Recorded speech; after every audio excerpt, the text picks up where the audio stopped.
Welcome to the Alchemy for Authors podcast. I'm your host, Jo Buer. If you're an author, aspiring author, writer, or wordsmith, you're in the right place. Join me as I chat with authors and industry professionals and share my own experiences with using manifestation and mindset practices to supercharge our writing lives. We'll explore ways to overcome writer's block and imposter syndrome. We'll find motivation and inspiration to get our butts in the chair and our stories written. And most importantly, we'll embark on creating lives and livings doing what we love. If you've ever dreamed of a prolific, wealthy, happy or healthy author career or writing practice, then this show is for you. So let's dive into Alchemy for Authors.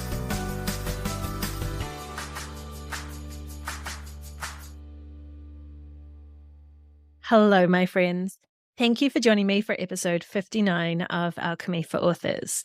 So I hope you've been having a productive and joyful writing week.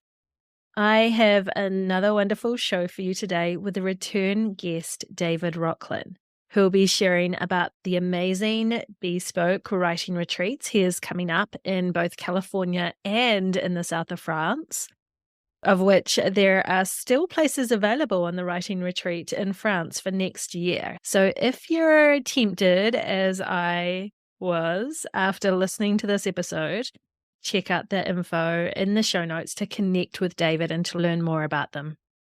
David also shares his take on story intimacy and getting to know your characters and how this can work to overcome writer's block.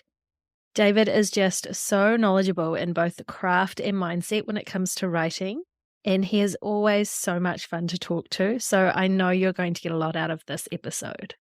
One thing to note though, David was having to use a different mic during the recording of this episode, so you will notice a slightly different quality to the audio. I did try my best in editing as much of the background noise as I could out, but I am definitely no audio engineer. It shouldn't really take away anything from this episode because what he shares, despite the quality of the audio, is still gold, I promise. First though, I just thought I'd give just a little bit of a personal update or a bit of reflection anyway. You might notice from my voice that I'm still not over my winter ills yet. It is becoming really frustrating to say the least.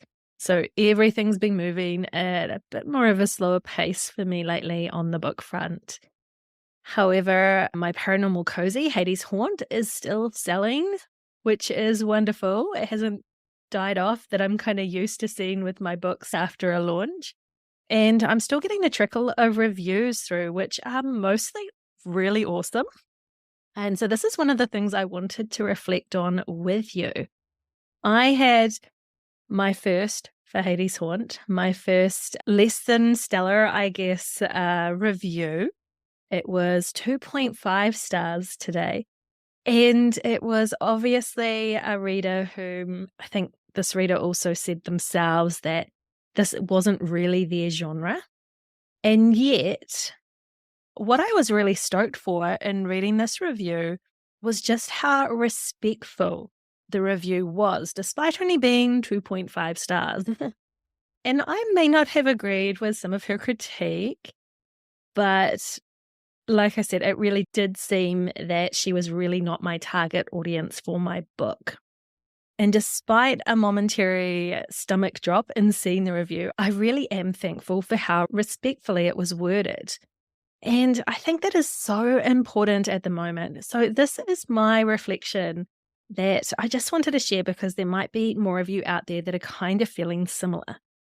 But I am seeing recently, and maybe it was catalyzed by the pandemic, but there is so much black and white thinking in our society at the moment where when people disagree or dislike something, they can be really, really harsh in sharing their thoughts and opinions. And I'm sure we've probably all read reviews for other books, or maybe we've received them ourselves, where the reviewer has just absolutely assassinated the author. And there's really no need for it. If you dislike something, there are ways to politely say why you disagree or don't like something. And then there are ways that are just really quite nasty.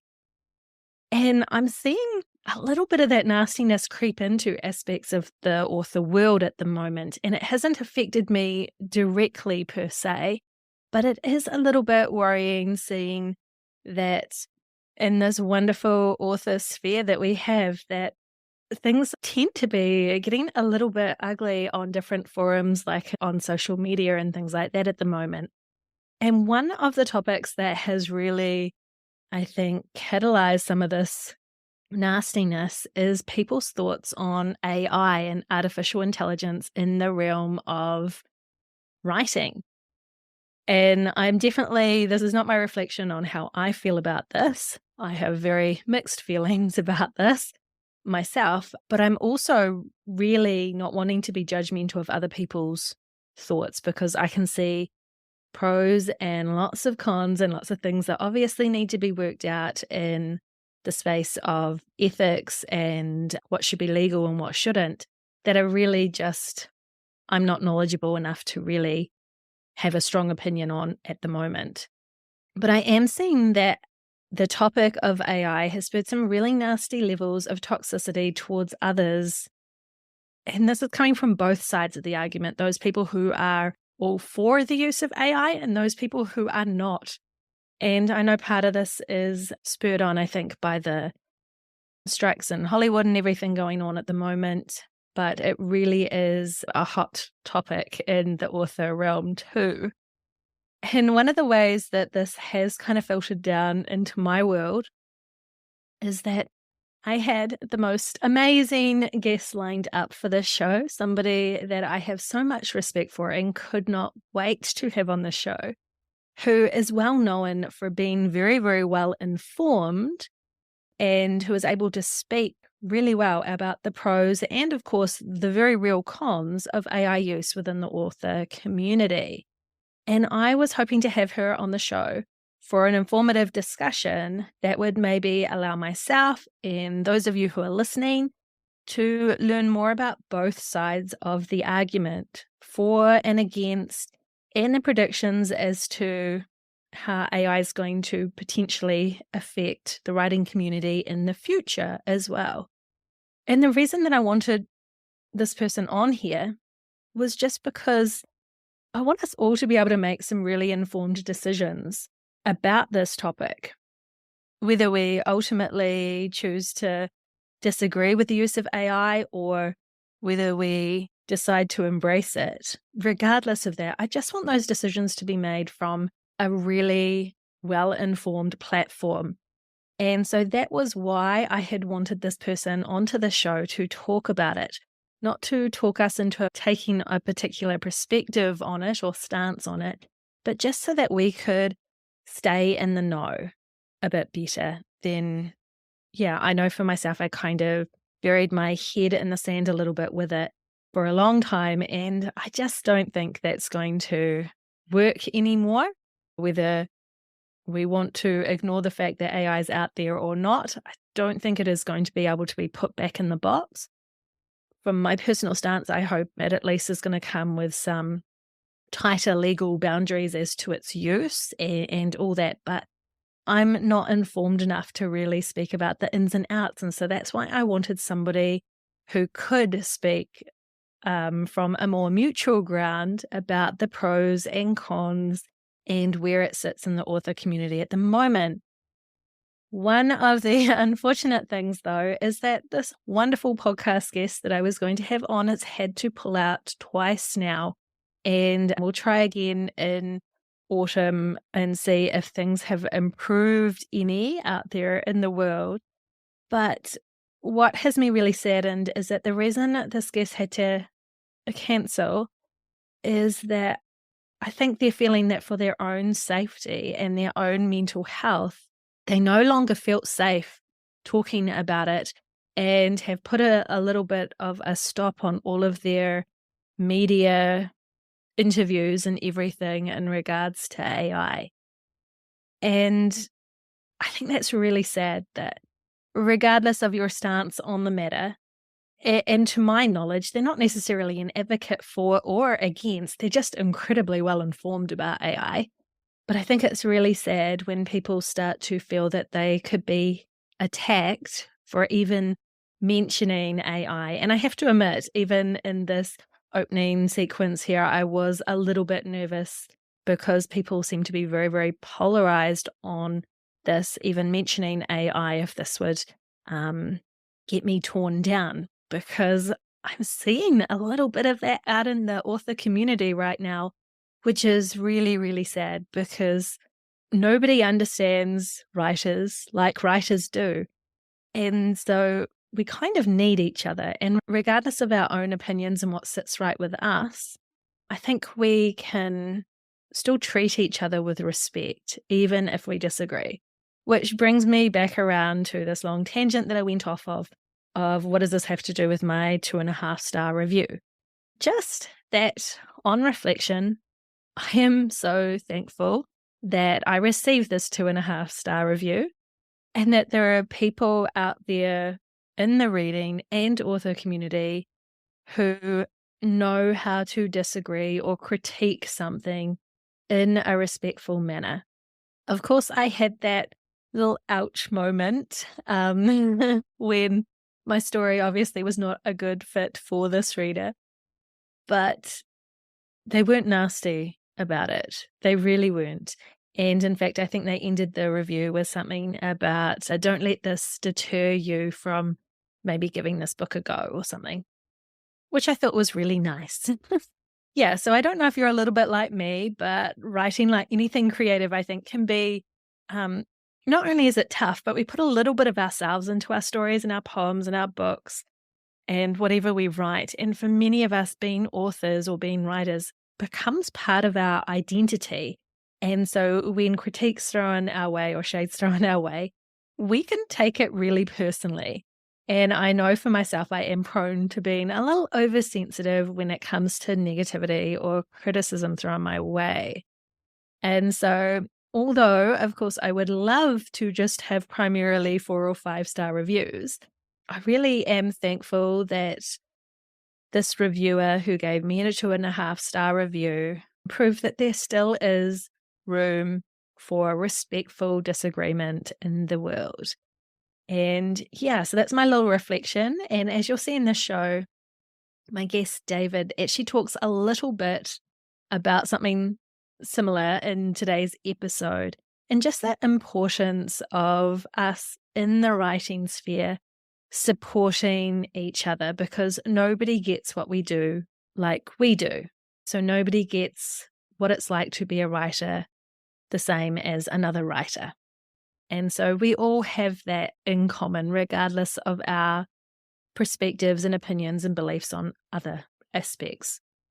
Yeah, so there we are. Thank you to my 2.5-star reviewer today. And so one last thing, while we're speaking of, being kind, and before we get on with the show, I'm also just super excited to share that today's episode is sponsored by my wonderful listeners who actually donate to the show through the Buy Me a Coffee app. And in particular, a big shout out to Christine, a listener who this week not only brought me coffees, but also left a lovely note that she just loves this positive podcast.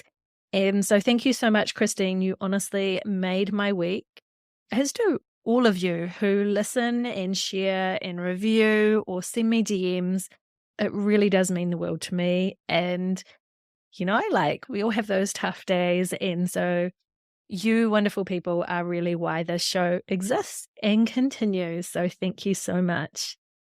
All right. Okay. Well, that's enough talking from me. It is time to get on with the show. So grab a drink, find a comfy chair, sit back, and enjoy the show. Hello, my lovelies. Welcome back to another episode of Alchemy for Authors. Today, I'm chatting with David Rocklin. David was a guest on the show in episode 50. So for those who haven't heard of David, David is the author of the novels The Luminist and the Ford Award-winning novel The Night Language. His new novel, The Electric Love Song of Fleischl Berger, will be published in May 2024. He is the author of The Right Formula, a comprehensive craft book offering guidance, inspiration, and practical advice on all aspects of fiction writing, including the generation and expansion of ideas, character and plot structure, setting and point of view choices, outlining and revision strategy, and navigating criticism and rejection. David's Los Angeles-based reading series, Rorschach, is one of the city's longest running and is considered an exclusive hub within the LA literary community. David has led workshops, spoken on panels, and been interviewed in numerous publications. So I'm so excited to have you back here joining me again, David. Welcome to the show. Oh, thank you so much for having me back. I had such a great time last time. It's really cool to be back with you again. Yeah, me too. I really enjoyed myself. So I'm excited to be talking to you. And you've got some really exciting things on the horizon here, which is the whole purpose of today's show. So sharing that with my lovely audience. So let's just start though with you sharing just a little bit about what you've been up to since we last chatted, which I think was in February this year. Yeah, it's so funny how February is not that long ago, and then when you think about all the things that can happen that you're working on, suddenly it feels like it was forever ago. So Yeah. there's been a lot of developments. First and foremost, my new novel, which you so graciously pronounced correctly, which is not easy because of that Wow. name. But it's the Electric Love Song of Fleischl Berger. That is going to be coming out in May of 2024. It'll be out in hardcover, later in paperback, as well as audio. And I'm super excited. And it's a lovely literary imprint home. And I'm already starting research on the next novel, which is super tentative. And right now, I'm not exactly sure what it's going to be precisely, but I have a decent sense of what it's about. We can kind of chat about that. So thrilled that the novel found a home, and thrilled that folks will get another chance to read me. And of course, as always, if folks ever feel like reaching out to me just to say, "Hey, I read your book. What was this about?" I'm always happy to hear from people. I also have two retreats coming up. The first one, the soonest one, at the end of September of this year, is going to be taking place in Idlewild, California, which is a beautiful, beautiful mountain community about 2 hours outside of LA. It's a 6,000 feet elevation, gorgeous forest, cute, cute little town. And it's going to be just an intimate setting writing retreat for no more than 3 or 4 writers. I'll be doing that periodically, but the first one will take place at the end of September. And, structurally, it'll be, a morning of just craft talks based upon where the attendees are in their own writing journey. I'll speak with folks well before the retreat, kind of find out how I can be of the most assistance to them. So it's more of a bespoke kind of writing retreat instead of like a generalized conference where you go and you hope you find a meeting that pertains to you, but you might not. I'm going to be very tailored in terms of what the writers need.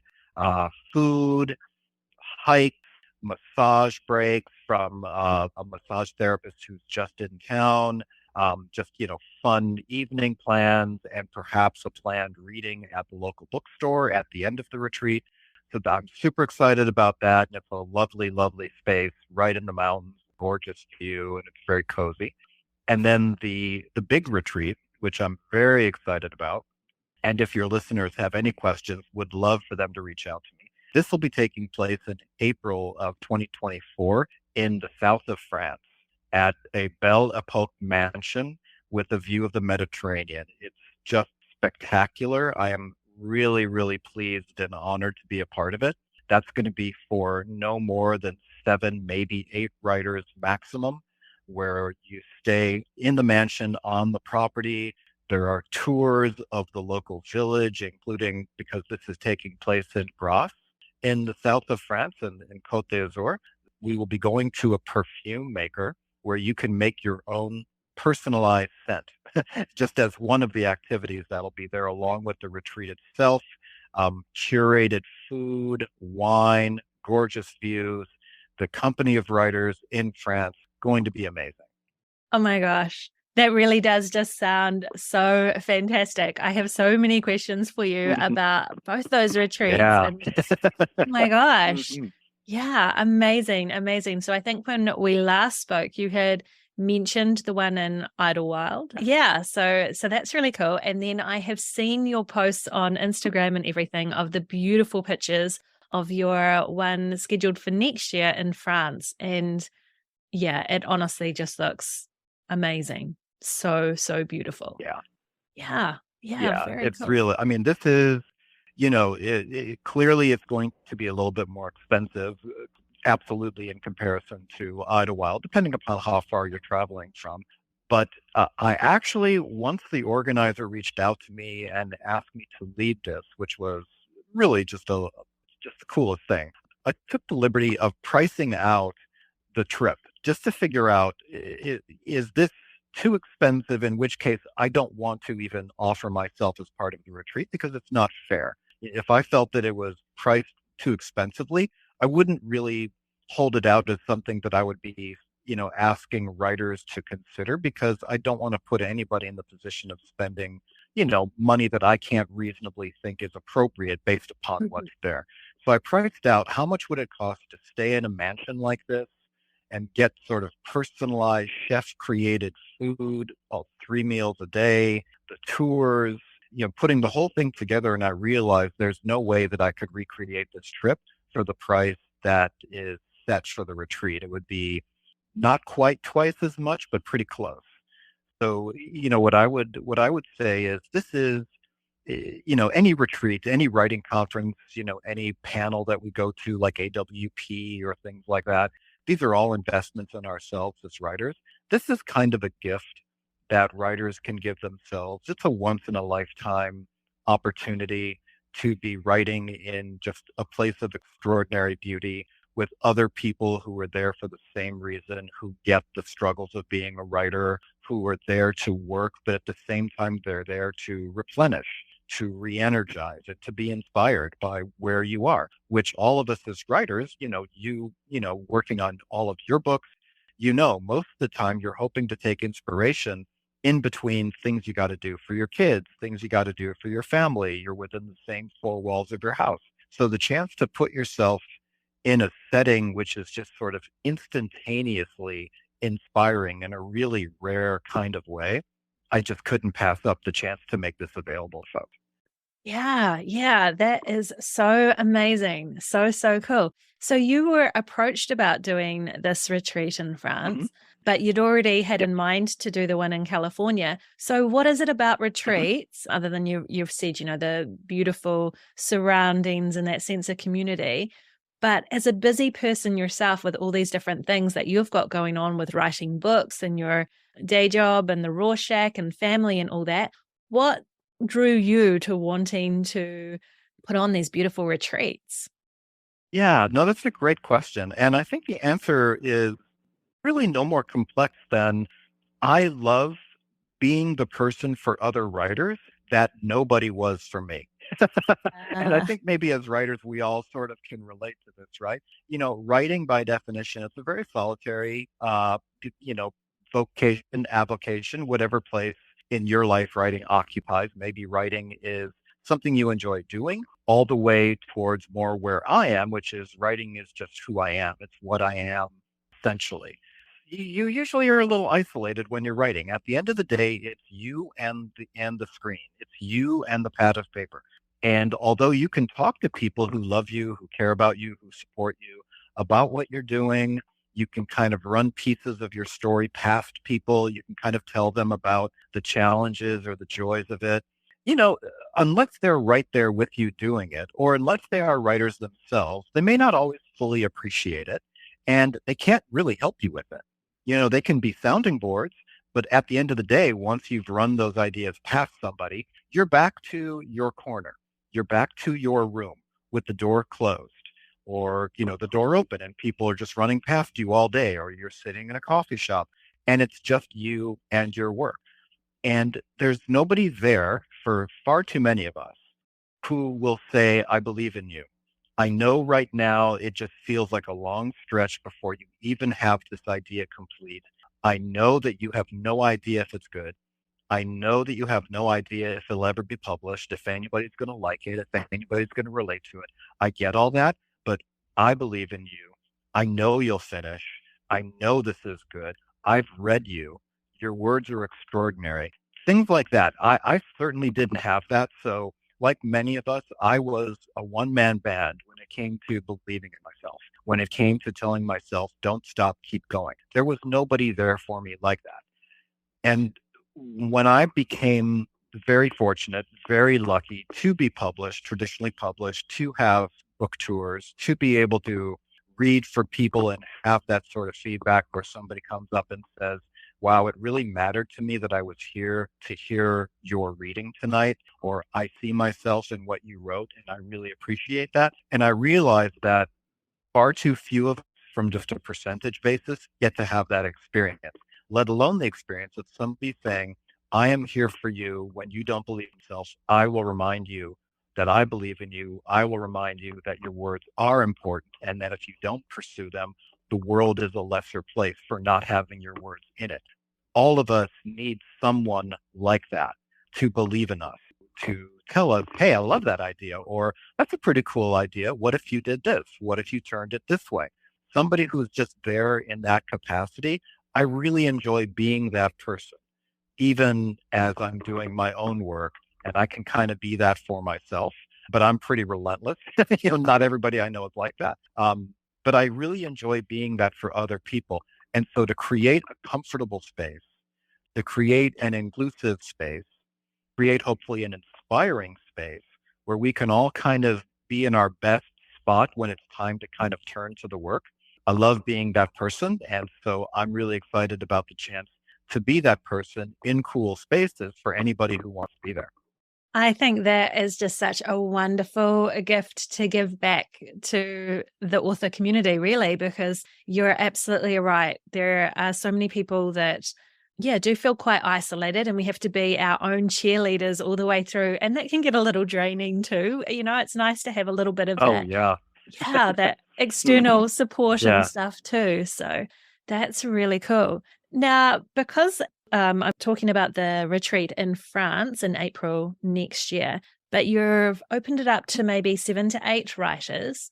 Now, Yeah. who in your mind is the type of writer or the type of person that you would like to see come along on this retreat? Because you've said, you want it to be really inclusive and comfortable and that. So do you have in your mind who this retreat really is best suited for? Yeah. So I think based upon the nature of this kind of retreat, I think that there is space for pretty much anyone, no matter where you are in your writing journey. If you're a highly experienced writer who's already been published, whether traditionally or self-published, you already know the ins and outs of getting from the beginning to the end of your story. And you're either just looking for fellow creative types to bounce ideas off of, or you're just looking for space, beautiful space, inspirational space to do your work. There's 100% a place for you. If you're somebody who has had an idea for a long time, doesn't really know what to do with it, has gotten started, stopped many, many times, just really not sure how to kind of sustain the pace, let alone begin the pace, there's absolutely a place for you at the retreat. If you've always wanted to write, but you just never really sat down, life always got in the way, and you find yourself now at a place where you're like, I really just want to do this, but I really just don't even know what this is. What does it look like? What am I trying to say? What do I want to write? I don't even know that. There's 100% of space for you in this type of retreat. I would say the only type of writer who I might, if they reached out to me on this and I would say, let's talk about this, let's think about this, would be somebody who's more of like a business writer. Mm. I'm trying to write, trade proposal. I'm trying to write a grant application. I'm probably just not going to be of assistance to you. It's just not my area. I don't know how to guide you in any way. So I don't want anybody to waste their time or their funds if it's not going to be directly impactful upon them. But for everybody else, in my personal work with writers as a book coach, as a developmental editor, as a guide, I've worked with people obviously on fiction because that's what I do, but I also have worked with memoirists. And I deeply love that because at the end of the day, it is a form of storytelling. It's a form of finding kind of the beating heart of the piece and then trying to figure out how best to structure it, how best to present it, What are we trying to say with this? What is being communicated with various pieces of it? And so, you know, somebody who's working on short fiction, novel length fiction, memoir, one of the folks who's interested is primarily a poet who is dipping their toe into prose. So that is, you know, and no matter where they are in terms of just how much they've written, even if they haven't written a word, or how much they've written historically, this is the first book they've ever tried, or they just feel like they're ready to try a book, but they haven't done anything, it's for you, 100% for you. If it's, you know, you're on your fifth book and you know exactly what to do, you're just looking for a gorgeous place to do it and some people to hang out with, this is for you. That is cool. And I really do recommend people to go stalk your Instagram and Facebook and that and look at the beautiful pictures because it is Yeah. just, yeah, just absolutely. Yeah. I would think being there, you couldn't not be inspired to write, to get something down on paper for sure. For sure. I just simply cannot wait to be there to see it for myself. It's going to be so extraordinary. And if anybody sees, you know, a couple of the pictures or they just want to find me on Instagram or Facebook and just DM me, I will send you a full PDF that's got a bunch of pictures and a full description of all that will be happening during the 6 days that the retreat spans. Happy to hear from folks. So amazing. So is this going to be a bit of a bespoke experience, like you said about the idol world, Mhm. where you'll kind of, Yep. yeah, so you'll chat with the people who are the writers who are coming along to it first and kind of get a sense of where they're at and what they're wanting to get out of it? Yeah, absolutely. You know, we've all been to retreats, we've all been to residencies or conferences where it is kind of a one size fits all approach. And that's fun if for no other reason you're in the company of writers. So you're already kind of inspired because there are other people who get it. They get the journey. And it's important to be with folks of like mind, folks who speak that shorthand, so that if you look at somebody across the room and say revisions, they look at you and they go, "Oh yeah, I feel you." You know, as opposed to if you talk to your spouse or your partner, you say revisions, and they're not a writer, they'll be like, okay, well that sounds challenging, and that's about all you get in Yeah. terms of empathy. So even just on that basis, it is great. But what I want to do with these retreats is speak to everybody one on one, and then we'll probably have a group call just preliminarily to introduce ourselves to each other, so that by the time we get there, we've already had some contacts, we've already been in communication. So you're not just simply stepping into a beautiful space with a bunch of strangers. I want to remove that kind of social anxiety right away and, you know, make sure everybody fits well and is going to be supportive of each other and open to each other's ideas. But I will be speaking with folks just in terms of what are you working on? Where are you? And how do you think I could help you? Like if you could just jot down the menu of what I would be doing for you without regard to anybody else, what is it that you think you need? The first person who reached out, developmentally, they've been through an entire draft of their memoir, and right now they're in the restructuring process. So that lets me know how I can be of assistance. Somebody else, the poet who is dipping their toe into the prose waters for the first time, that's going to be more in the way of idea generation and trying to kind of frame your writing mindset from sort of individual line communication to, okay, story pace. Where is this going? What ultimately are you trying to achieve with the story? What is it about? You know, and how can we determine how best to communicate what in your mind is what this story is about? So being able to kind of be bespoke to each individual writer, you know, over a 6 day period, there's going to be plenty of time to touch on points that are germane to everyone, but also have a lot of one-on-one time with people who want it. Certainly never going to invade anybody's privacy. You know, you've come all the way to France. I want you to have an extraordinary experience, whatever that is to you. But you know, for folks who want one-on-one, just time to bounce ideas around, time to brainstorm, plenty of time for that, and it'll be very personalized because I'll already know precisely what you're doing and precisely where you find the challenges. Yeah. So I love that it is 6 days. And I love some of those other things that you've talked about too, with the, the specially prepared meals and the make a perfume and all that really cool stuff. And a little Right. bit of the, Oh, I was just going to say, next to the property is a French couple who will be personally chef preparing all the meals and just making sure that everybody has everything they need. It's like living with like a butler and a maid. It's going to be insane. That is cool. That is such a cool investment in, yeah, just yourself as a writer and to, yeah, give yourself that kind of boost of confidence too that you deserve that as an author, you deserve that as a writer, and you deserve to treat yourself in that way too. So I think that's just going to be such an amazing experience for sure. Yeah, I'm excited. I'm excited. And just last thing on it, there are discounts available if people choose to share a room. And if they refer somebody who also registers, I'll kick in an extra discount of my own. That's really, really cool. We're going to have to make sure I get all those details in the show notes for sure. I just have another question Hmm. about it too. So I love Yeah. that you're making time for that one-on-one time. Is there little mini workshops or anything as well, or is more of the focus on just that sense of community and people spending time on their own or doing the actual writing, or what's the format like?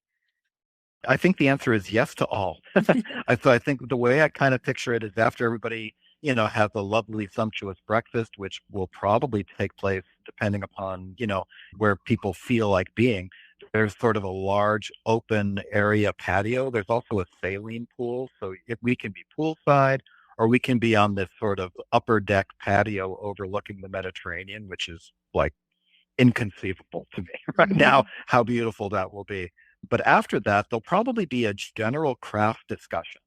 So again, based upon my one-on-ones with folks, I'll be able to determine what might be germane for everyone. What is a common challenge? What are some common questions? And that can be everything from sort of the writing process. We can talk about setting, we can talk about pace, we can talk about conflict and how that may drop in and out depending upon what type of story you're telling. But we can also talk about sort of common issues that we have all faced, like criticism, like rejection, like navigating the dreaded, hated wait, whether what you're waiting for is a beta reader or an editor or an agent.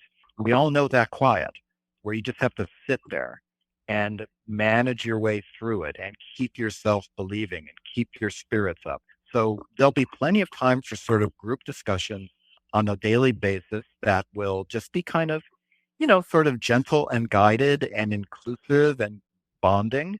I always like to do fun little writing exercises. They're really more like games just to get everybody going because they're just fun to do. And that, your first thought when you hear that is, oh my God, we're going to do those trust exercises. Please don't make me fall backwards into people. I'm not doing it.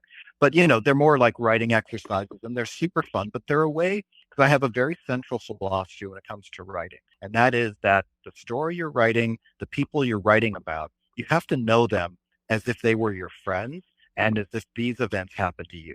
That's the intimacy with your story that you have to reach before you can really write in a comfortable way. And that ties into things like writer's block and my own take on writer's block, which everybody has their own view of what writer's block is. I have my own. I've always believed it really arises from the level of intimacy you've created with your characters. And so the example I use is, that if you take, for example, a context of you're coming up to an intersection and there's a light and it turns yellow, what does your character do?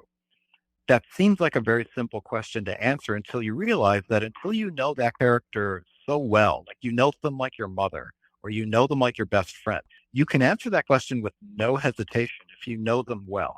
If you don't know them that well, you have to think about it or you just have to make up an answer and hope it fits whatever the narrative is. That's the difference between sort of outlining your story when you don't really know who your character is and thinking about the events in your story when you really know who your character is. Because in the second situation, your character is going to tell you, I would not really do that. I wouldn't pick up a gun. I wouldn't know how to use it. I would be afraid of confrontation and you would be able to say, you're right. I know you well enough. I know exactly how you'd be. So exercises like that introduce the notion of intimacy with your character and your story, just to get folks going. So the mornings will be kind of a group thing. Then it'll be everybody break off, be where you want to be in a group if you want, be by yourself if you want, just pure writing time, just be with your work.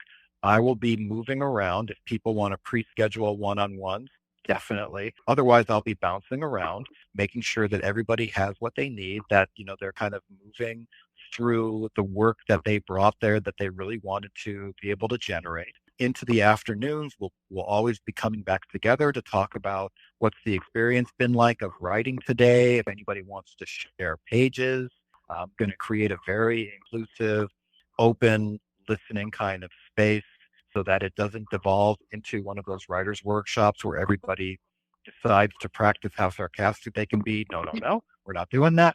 We're going to be talking about what did your piece communicate? Is that what you intended? And, hopefully take some good pointers from it.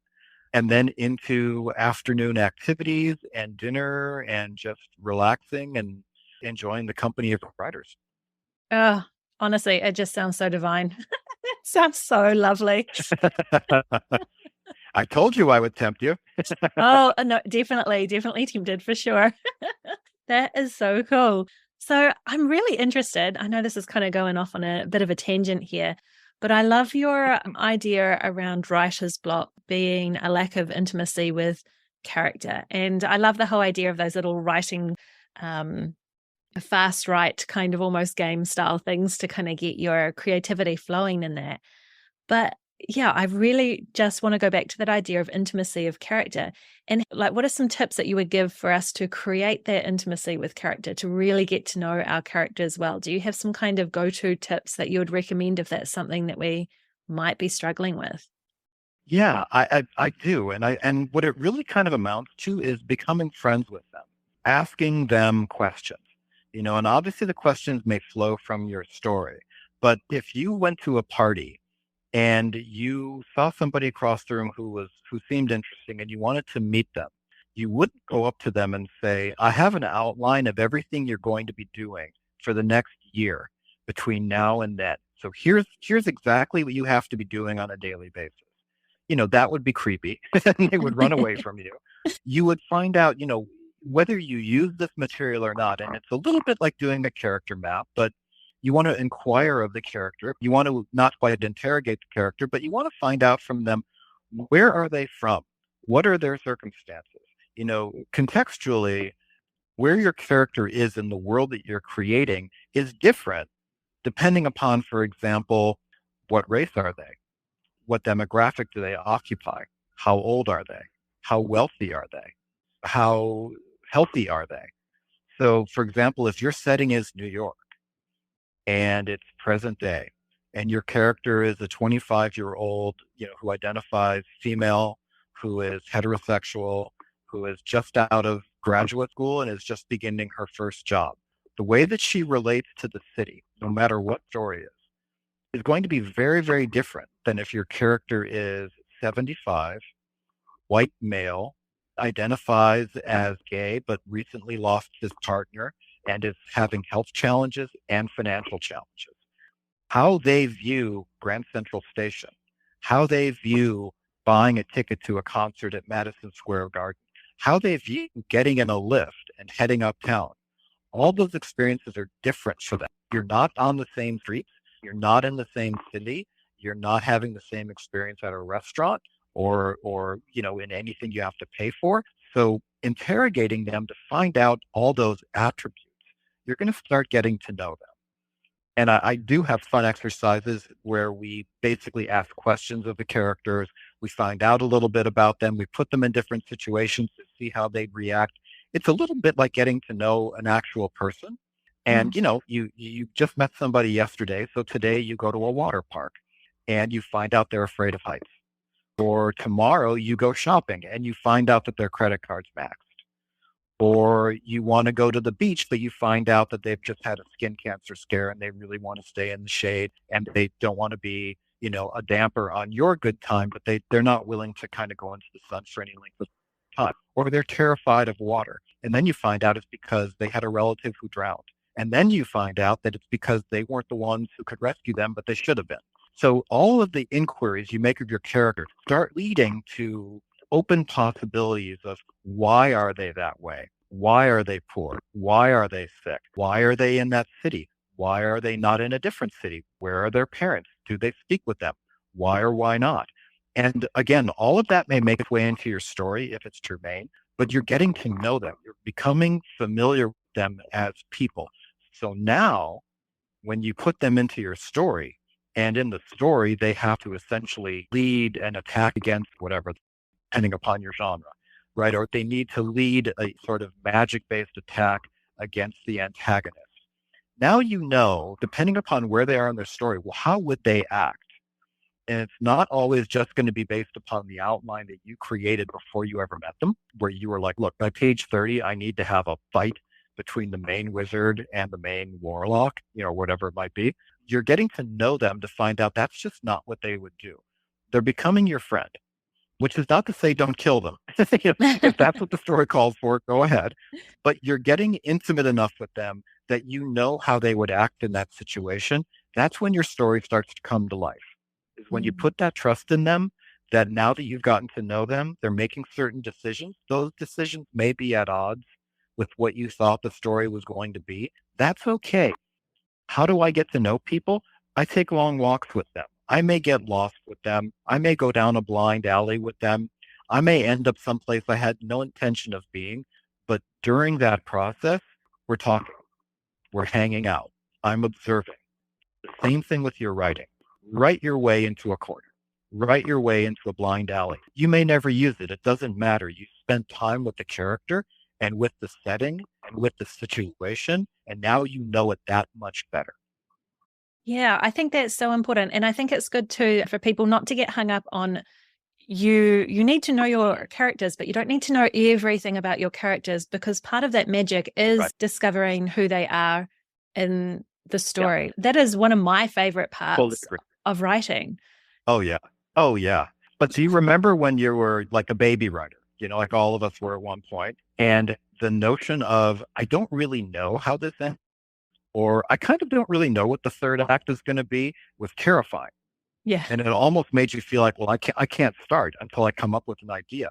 It takes some time and some practice and some repetition before you realize the way you're going to come up with that idea is just to start writing. You may write 5 pages and decide that all 5 of them need to go in the trash. But in those 5 pages, there was one sentence that's going to hang with you tonight. And by tomorrow, it will have germinated into a whole other idea. And now you're ready to roll. So Yeah. it's just, ultimately, how do I get to know you? I sit down and I speak with you. How do I get to know my characters? I sit down and I write. I don't worry about where it's even going to go. Yeah, I think that's really true. I know I had that with my last book where I'm a discovery writer, really. So I have maybe a scene, or I know who the main character is, or some things that are going to happen before I start writing, but I don't have the whole thing plotted out. And I tried with my last novel to have it a lot more plotted out. Like I was like, okay, it was a murder mystery. I know who the murderer is going to be. I know who the victim's going to be. And I know how it's going to round off at the end. And then as I'm writing, my characters really argued against me with that. And I tried and it just didn't work. And it wasn't until I kind of tuned into my characters and listened to them that the murderer whom I had in mind was not the murderer. The victim whom I had in mind was not the victim. And I think it's a much better story for it. And I enjoyed it more too, because I was surprised as I was going along, getting to know the characters better. It's a beautiful feeling when you give yourself over to it, when you allow yourself to go, you know what, I'm going to trust myself that, the worst that happens is I throw some pages away. Yeah. We will all survive that. I'm not going to die. I'm not going to give up writing. I'm going to trust this process and just see what happens. It's pretty exciting when you put down the laptop, when you put down the pen at the end of the day, and you're like, I didn't see that coming. That was kind of cool. That's the stuff. That's the stuff. And you know it when you hit it, and it's intoxicating. Oh, yeah. Oh, yeah. Absolutely. Now, that's something that we discussed a little bit last time you were on the show.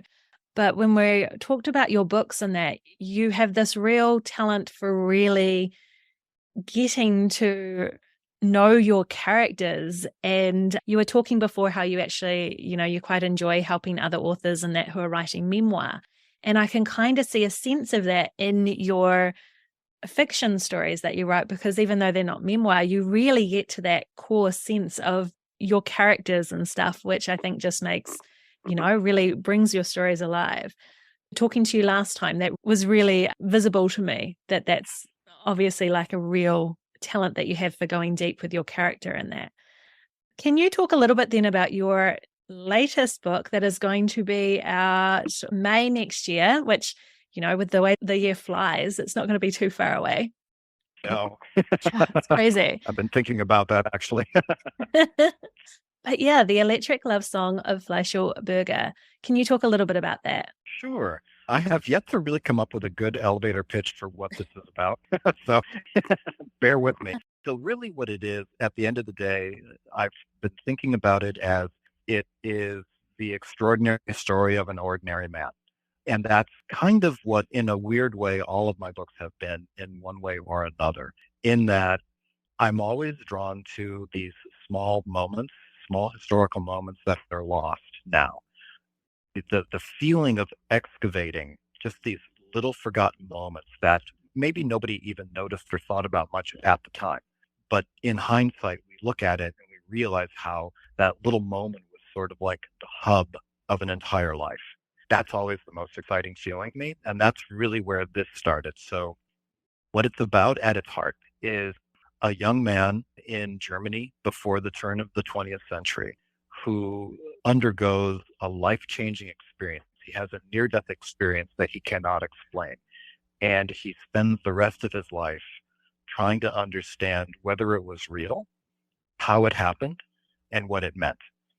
And in the chase for that, he finds himself moving through just, the silent film era, both world wars, and begins to realize that that experience is inextricably tied to the love of his life.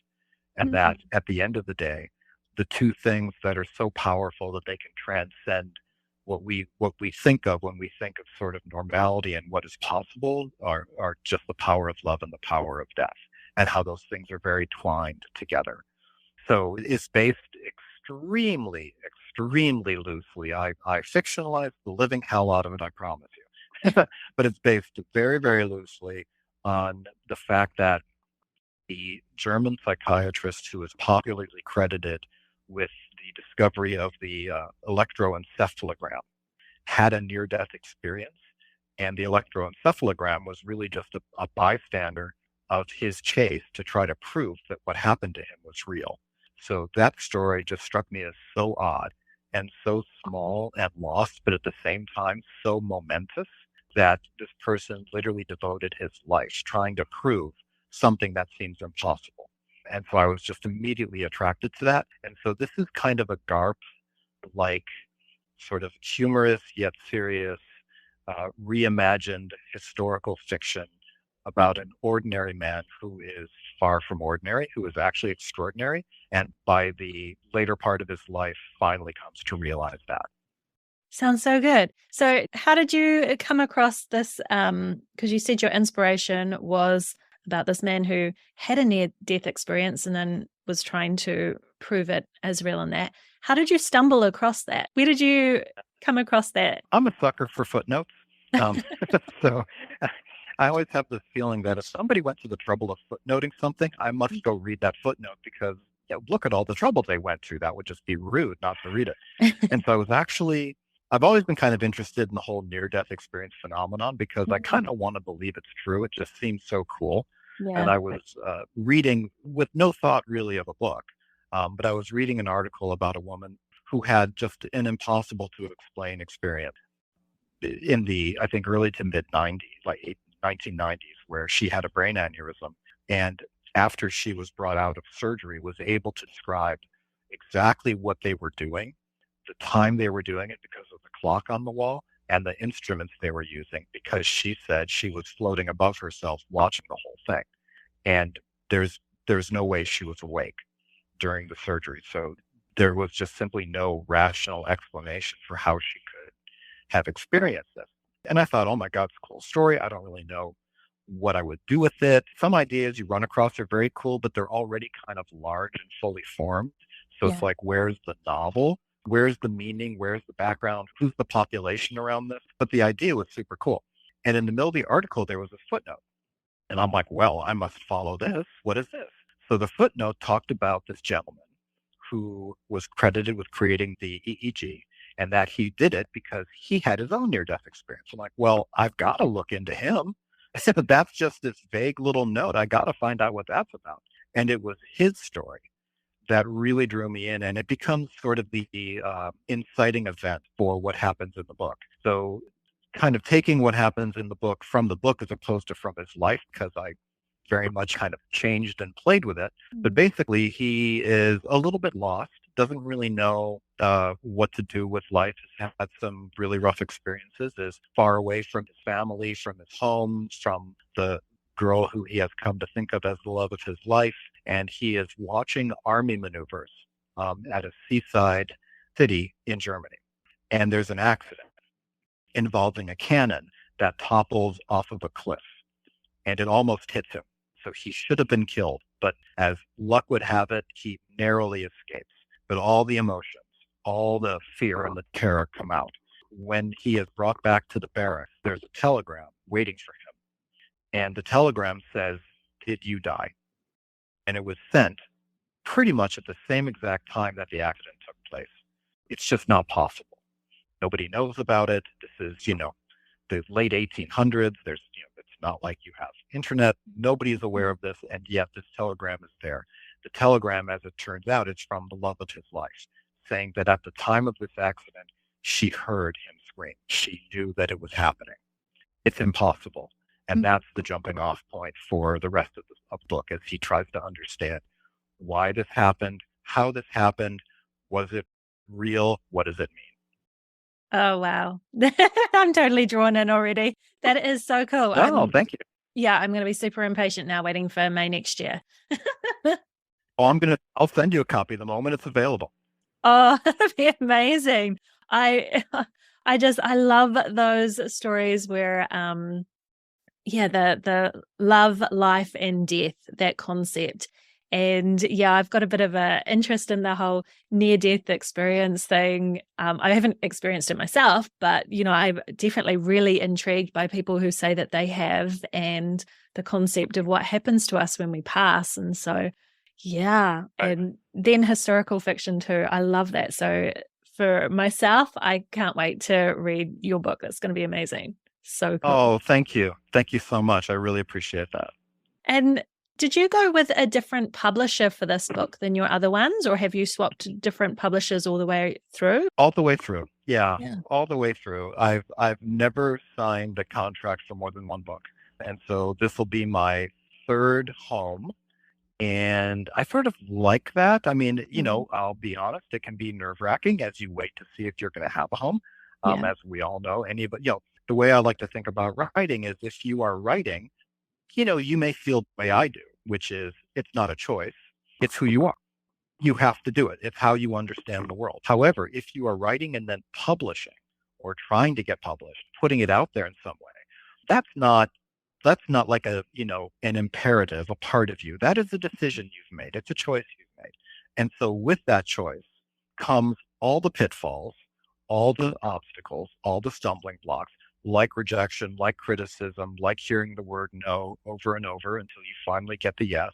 And, just the emotional aspect of it, waiting, sending it out, trying to keep your hopes up, trying to keep belief alive, all those things that I talk about with my one-on-one writing clients and at retreats as well, because it's a thing. It's a real thing. We all know it. All of us who are published, we know it. We know what it is. And for every success story you read about, like in the New York Times, what you don't always hear about, or maybe you hear about it in a sentence or two, is how long it took them to get there, how Yeah. many times they heard no until they heard yes, and what it was like to sustain yourself during that journey. And that's not easy. So even though moving from publisher to publisher means that each time it's like I'm starting over, Mhm. and with it comes all of those things, it has been so fascinating and so educational to see how different publishers support their writers, support the titles, believe in them, finding your fit, finding, your tribe, so to speak. And so I've really benefited from the experience. Yeah. Nerve wracking though it can be. Yeah, yeah. No, I thought that was just really cool. There'd be a lot of learning, I think, like background learning behind the scenes of, yeah, how different publishers work in that. And with each of the publishers that you've gone with, did you first go through an agent? Was it an agent that sought them out? Yes. Yeah. Yeah, yeah, yeah. That's cool. And now I don't know how you do all this. You're such a busy person, but you're already beginning to brainstorm another story or starting another story. Is that I right? am. Yeah. Yeah. I'm kind of in the midst of the very beginnings of research right now, trying to figure out what might the story be? What might it look like? What I do know is it is probably a murder mystery. Mm-hmm. Um, and it will be set in 1930s Paris. Oh, very cool. Very cool. Is this one that you're maybe going to play with yourself a little bit when you're on the retreat in France? Oh, if there's time, for sure. Yeah, yeah, For sure. Don't be surprised if when that book finally does come out, when it's finished and has a home and it comes out, the characters take a side trip to Côte d'Azur in the south of France. Don't be yeah. surprised. They'll find their way there. Yeah. So a lot of well, I think all of your books, they're all historical, like they're all based in different times and Yeah. different countries and Yeah. things like that, which would make for a huge amount of research. How do you know when to stop researching? I don't. It's sort of like, how do we know when to stop editing? We don't. It's when someone takes it out of our hands and says, it's good, it's fine, just Yeah. enough already. And if somebody handed you one of your earlier books, you'd probably want to have a red pen in your hand. Oh, yeah. Just say, oh, you know what? Looking back on it, I might change that sentence. I might change that character a bit. We never really stop. But for me, when it comes to research, it's not so much that I've stopped researching, it's that I start writing. The research Mhm. may be continuing right alongside, but that opening period of just pure research and just jotting down ideas and thoughts and, sort of little schemes and, oh, I could start here. Here's something that, could be in there somewhere, just stray ideas. All that research, I start moving to writing alongside it when I get that feeling that we talked about earlier that this isn't a story I'm making up, but a memory of something that happened to me. And I know that feeling when I have it. So when I feel that level of kind of intimacy and connection to it, where it really does kind of feel like that was me walking down that street that night. That was me having that conversation. I was there. That level of, oh, this is just like something from my life that I was remembering. Then it's probably time to start writing. The research is going to continue because every time you write something, a question's going to pop up like, oh, how much would a croissant have cost in Yeah. 1870? Or would they even have had it? Yeah. What would they have been eating at that time of year in that region? I better quickly do some research to answer that question. For me, oftentimes, one of the biggest like spot research questions is how would they have gotten from that city to that city and how long would that have taken? I'm always pausing to go try to figure out, okay, how much would that voyage have cost? How long would that have been? How would they have been at sea? It's Yeah. that time of year. Would they have hit storms? You just start thinking of more and more questions. And that's kind of the fun of it. You're taking a deep, deep dive. Yeah. Yeah. I love that. And I love that whole writing historical fiction or, fiction that's based in different times and things like that. It does require so much work, but it's so fascinating on so many levels because you're learning alongside with your story, which is really cool. Yeah. Well, then, can you give us the details of how people can connect with you? Because I'm hoping they're feeling really Yeah. inspired with the retreat in France and Mhm. South France that we've been talking about, and also your books and that. So, where can they find you? How can they connect with you? Absolutely. You can find me on Facebook and Instagram, both under my name, David Rocklin, and also under the Write Formula, WRITE Formula. That's the name of my writing craft book. And it's also the name of pages I have both on Instagram and Facebook. So DM me there, drop me a line there.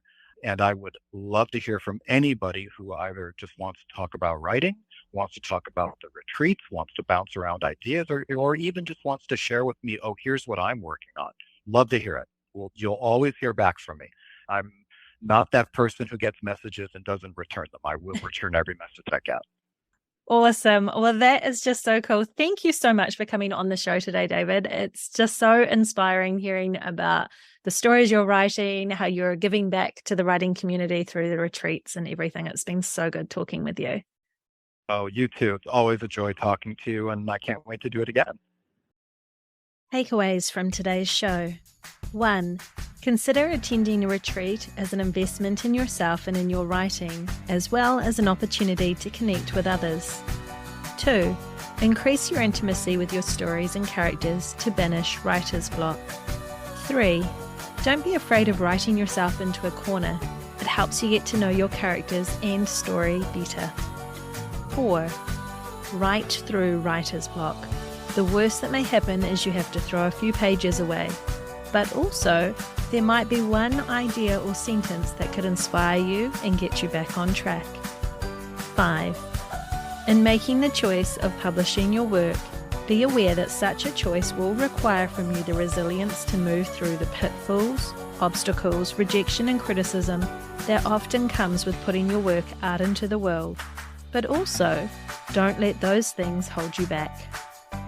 I always enjoy my conversations with David, and I hope you enjoyed this episode too. I love David's philosophy on being a cheerleader for others. It's definitely something I strive for in my own life. And going back to my intro of this episode, I hope it is something that we as an author and writing community can continue to do to look after each other. And in listening to this episode, how amazing does David's writing retreat in France sound? Oh my gosh, I know, right? And if it's something that interests you, make sure to connect with David by following the links in the show notes to learn more. And if you're like me and you enjoyed hearing David's synopsis on his upcoming book, The Electric Love Song of Fleischl Berger, check out his other books, The Luminous and The Night Language, while you wait for its release. If you enjoyed the show, and I really hope you did, I am always super grateful if you'd support it by rating, reviewing, sharing it with a friend, or, of course, by buying me a coffee. And you can do that at www.buymeacoffee.com/Joe Buer. Your support really does mean the world to me and helps keep this show going. Right, well, I'm going to leave you now with the wish of a wonderful writing week ahead. Bye for now, my friends.